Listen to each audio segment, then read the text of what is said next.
Ang pinakamataas na pagpupuri, pagluluwalhati at pagdakila ay sa ating pinakamamahal na Panginoong Hesus po lamang.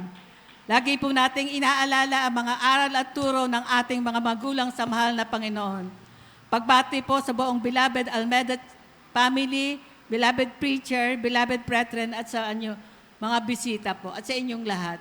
Hallelujah, praise the Lord. Way back 1992 nang makilala namin ang mahal na Panginoon. Hindi po dahil sa sakit o sa kahirapan. Alam ko po may impyerno at ako hindi ako mahilig magsamba sa Katoliko. Sabi ko, saan ako pupunta nito? Hindi ako nagsasamba sa Katoliko. Meron po kaming sa TV po, nakapanood ako. Sabi ko, ito parang napakaganda na mga patotoo. Kaya pumunta po ako sa Amoranto noon, mag-isa lang ako. Hinanap ko ang Jesus Miracle Crusade sa Amoranto at nang makita ko po ito, si beloved Brother Hermie po ang nagpatotoo sa akin. At pagsasimula po noon hanggang ngayon, andito pa rin po kami sa Jesus Miracle Crusade. Thank you, Lord. Thank you so much. Hallelujah. Alam niyo po, sa ating paglilingkod, may mga pagsubok at nung sinubukan po ako, nagkasakit po ako sa likod, dalawang parte po nung sa likod ko, yan po ay talagang sumakit.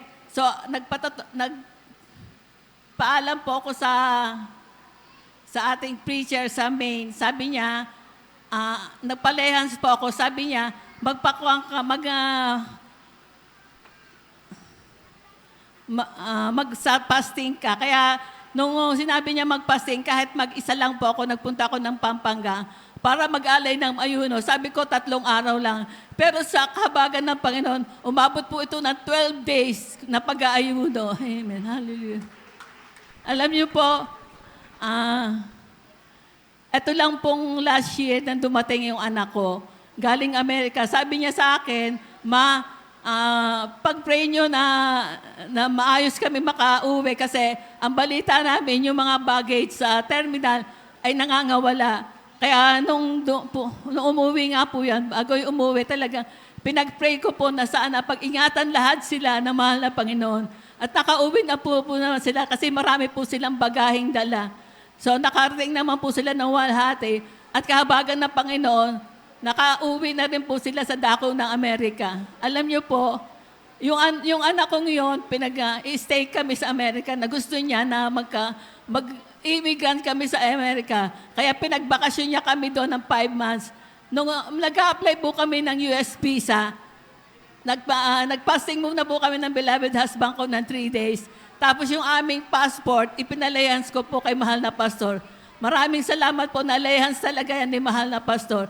Kaya sabi ko, makakarating kami ng Amerika, makakapasa kami sa aming interview. At yun nga po, nagpa-pray din po ako na sana bigyan kami ng consul na mabait at hindi masyadong matanong. Ganon-ganon doon po ang nangyari.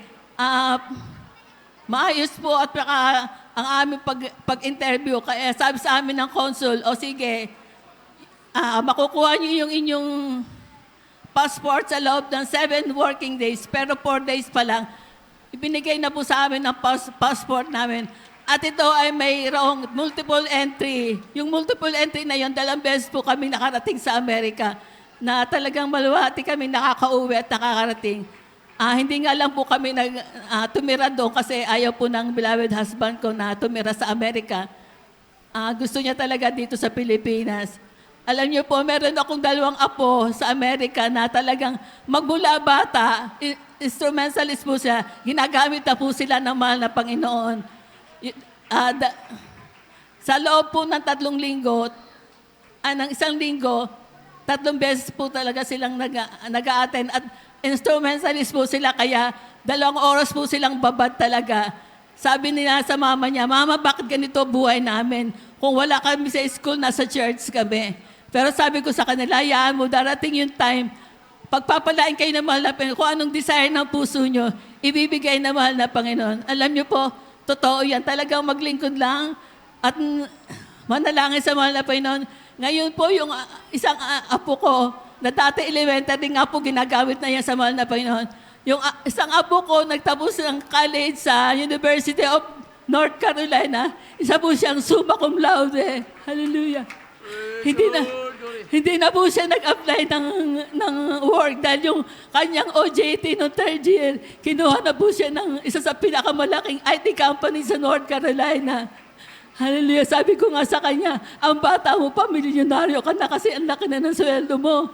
Hallelujah. At yung akin naman pong isang apo na buso na talagang siya naman po ngayon ay second year college na rin po sa North Carolina.